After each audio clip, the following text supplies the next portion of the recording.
Hey, it's Rachel Cooke, your modern mentor.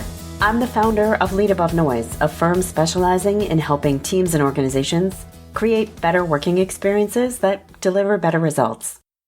And apparently these days, one of the biggest pain points in people's working experience, it's that feeling of drowning under meetings. Oh man, poor meetings. How have they come to be so evil? I'm seeing all over LinkedIn headlines about companies just shutting them down. All done. No more meetings. The insinuation, of course, being, look at us. Look how much we value productivity and impact. And meetings are clearly the opposite of both. These posts garner a lot of attention, lots of likes and hearts, and I get it. Shutting down meetings is a splashy move. Attention is warranted. But also, is the problem that we're having meetings, or is the problem that we're having unproductive meetings? For me, it's more the latter. Meetings that are well-designed and well-run, they should serve a purpose. And the issue is that we've gotten a little bit lazy. We aren't being discerning in the what, the when, the why, the how, and the who. We're just putting them on the calendars, massive invite lists and all. And people are drained and exhausted and wondering when to get the actual work done. But here's the thing. A good meeting is one that actually furthers the work. It moves the right group of people to make a critical decision or define their means of collaborating or solve a problem or generate possibilities. That whole this meeting should have been an email thing is real. If the purpose of your meeting is to disseminate information or provide an update or share details, then yeah, it probably should have been an email. So let's talk about when to call a meeting, how to run it well, and whom to invite. To make these worth the investment of your time, and to avoid crushing yet another soul into dust. Okay, let's start with when to call a meeting. Do you have any bad habits? I do. Like when I end up with a surprise few minutes of downtime, I automatically crack open the gram. I don't even think about it. I don't decide. My fingers and eyes just end up there. And it's so satisfying.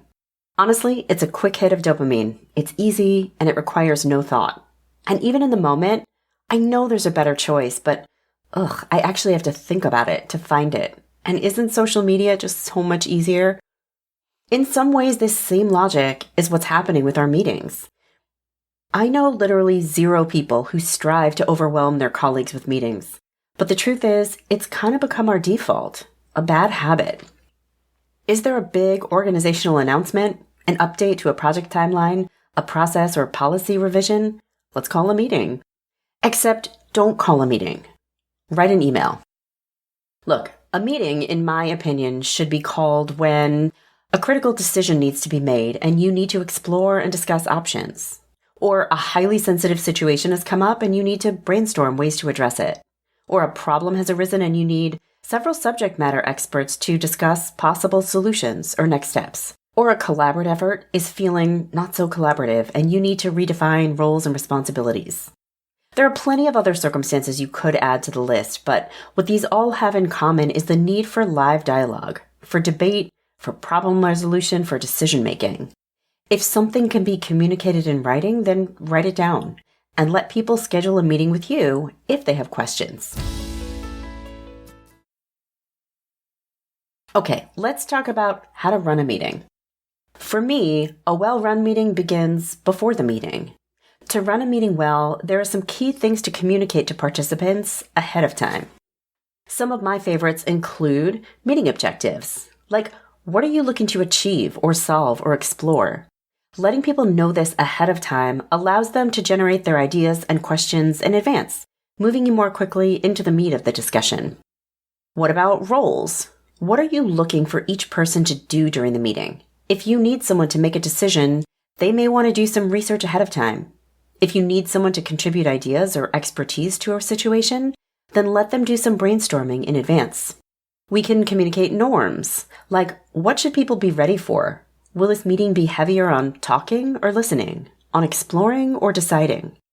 Do you want people coming in with polished ideas or just an appetite for some organized chaos? Get people in the right mindset for the conversation you're looking to have. And finally, location, as in, is this in-person, remote, or hybrid? And if it's hybrid, consider having everyone dialing into whichever platform so the experience is a little more universal.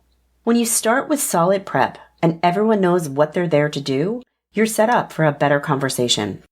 Then during the meeting, here are a few things to keep in mind. Keep people on task. Meetings feel miserable when they lose their sense of purpose. So if people are meandering, capture their thoughts in a parking lot for later and remind them what you're there to achieve. Manage personalities. As the meeting organizer, be sure that you're hearing from everyone. Don't be shy in saying, "Hey Katie, we haven't heard from you yet. Anything you'd like to add here?" Capture key next steps, owners, and timelines. Make sure you're able to offer a shared agreement of where the meeting landed and what comes next. And finally, ask for commitment, not agreement. Striving for consensus on every issue can be draining for the team because we won't all always agree. And we don't need to agree. We need to feel free to express an opinion, and we all deserve to feel heard and considered. But when a decision is made, it is critical that everyone commit to it. This means decisions made in the room are honored, and there can be no secret meeting after the meeting. And finally, who to invite. One problem with meetings today isn't that there are too many meetings, but too many of the wrong people are invited to and then feeling obligated to attend meetings. Priya Parker, author of The Art of Gathering, talks about this concept she calls generous exclusion, which I love. In essence, she says that we tend to be over-inclusive when it comes to meetings for fear of someone feeling left out or undervalued or uninformed. But we need to flip this script. Rather than defaulting to include, we should ask ourselves whose presence we need functionally and only invite them with a commitment to update and inform everyone else. We should be inviting anyone who has the authority to make the decision, who has the subject matter expertise to define the path forward, who's experienced a similar challenge and can offer insight, or who will have to own or implement the decision and therefore should inform the direction we take. We should be generously excluding those who just need to know the plan or outcome. We can let them know later. Those who have a colleague in the room who can add the requisite value. Don't duplicate. Or those who are frankly overwhelmed and could be doing something more impactful with that time. Listen, none of this is hard and fast. If meetings aren't overwhelming you or you're all good as you are, then keep going. But if your team or organization is struggling to keep its head above water, then I hope something here has given you a path to finding just a little bit of breathing space. Join me next week for another great episode. Until then, visit my website at leadabovenoise.com if your organization is looking to dial up its employee experience or deliver some leadership development that activates change. You can follow Modern Mentor on Apple Podcasts, Spotify, or wherever you listen to podcasts. Find and follow me on LinkedIn. Thanks so much for listening and have a successful week.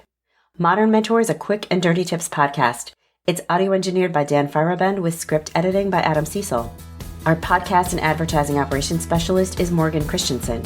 Our digital operations specialist is Holly Hutchings, and our marketing and publicity associate is Davina Tomlin.